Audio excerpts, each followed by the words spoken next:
Mario Party Superstars is here, and for the first time in a long time, it finally feels like classic Mario Party is back. I've gotta say, it really captures the feeling I was hoping Mario Party the Top 100 was going to. And you must be better than me. Understand? Say it. I will be better.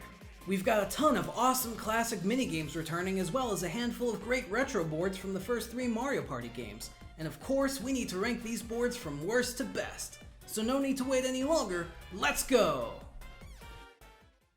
Starting things off at number 5, we have Yoshi's Tropical Island, which is originally from the first Mario Party.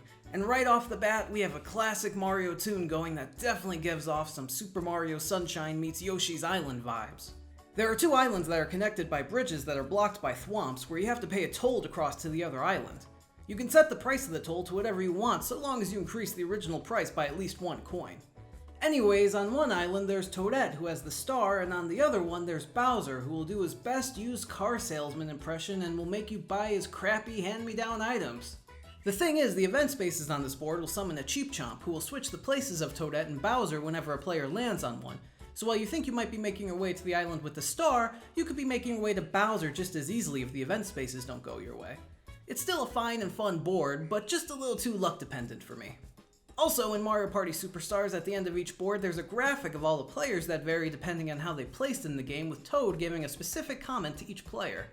Come on, Toad, don't patronize me, I came in last. No need to rub it in. Coming in at number 4, we have Woody Woods, which is the lone board from Mario Party 3 and Mario Party Superstars, and it's also the board with the most suggestive name.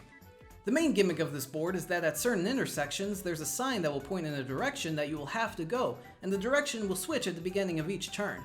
There is also an event space right before each of these intersections that will change the direction as well. As I said with Yoshi's Tropical Island, I'm not the biggest fan of luck affecting you just navigating your way to the star, but at least here you know what is going to change each turn, giving you a better chance to prepare and strategize around it. There are also event spaces in front of Woody that will give you a chance at gaining some coins or getting an extra dice roll that turn. These event spaces are also in the dark part of the woods in front of Woody's evil counterpart, and he'll give you a choice of losing some coins or getting an extra dice roll that will send you in reverse.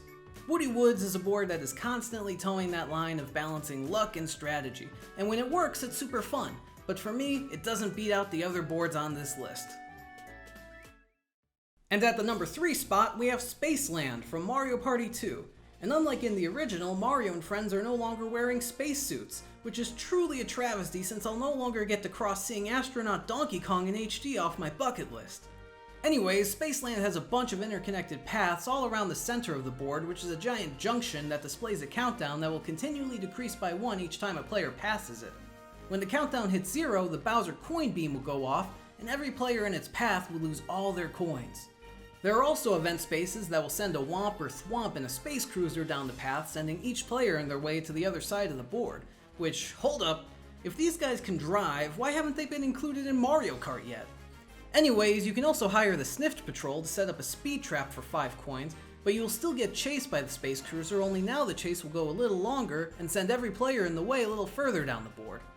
Spaceland is just classic Mario Party fun, but there are still 2 boards that I personally prefer.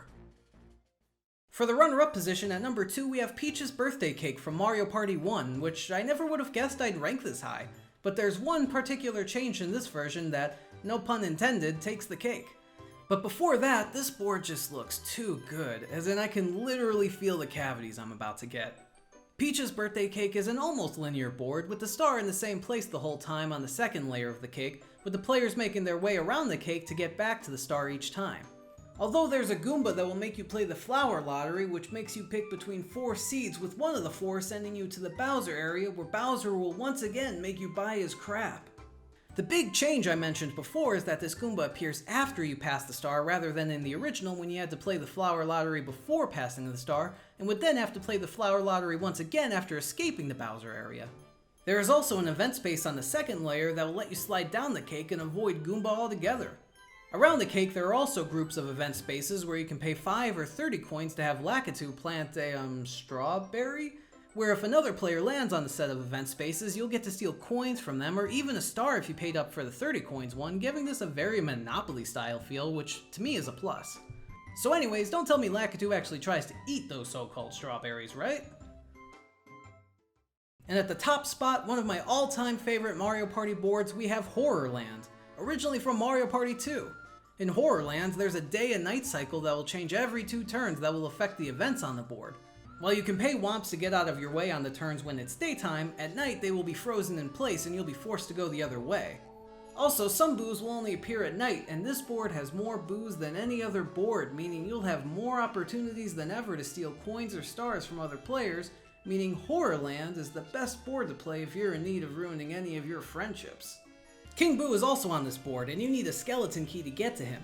If you can manage to reach him at night, you have the chance to steal coins or stars from every other player, making this an incredibly game-changing move if you can pull off all the requirements. There are also event spaces throughout this board that will change the time of day when landed on. And while the gameplay is as top-notch as ever, and the board itself looks really polished in comparison to the Nintendo 64 days, I will say it has lost a little bit of its charm. I'd be lying if I said I didn't miss the squirted out ketchup bottle on the side of the board and stuff like that. But like I said, the polish definitely makes up for it, and this is a great board and well deserving of the top spot for me. So those are my rankings of these boards. Comment down below and let me know how you'd rank these boards. Also let me know what boards you wished had made it into Mario Party Superstars. Remember to give this video a like, because 1 like equals 1 letter I will write to Lakitu explaining what strawberries actually are, and be sure to subscribe and click that bell for more videos. Thanks so much for watching, and I'll see you in the next one.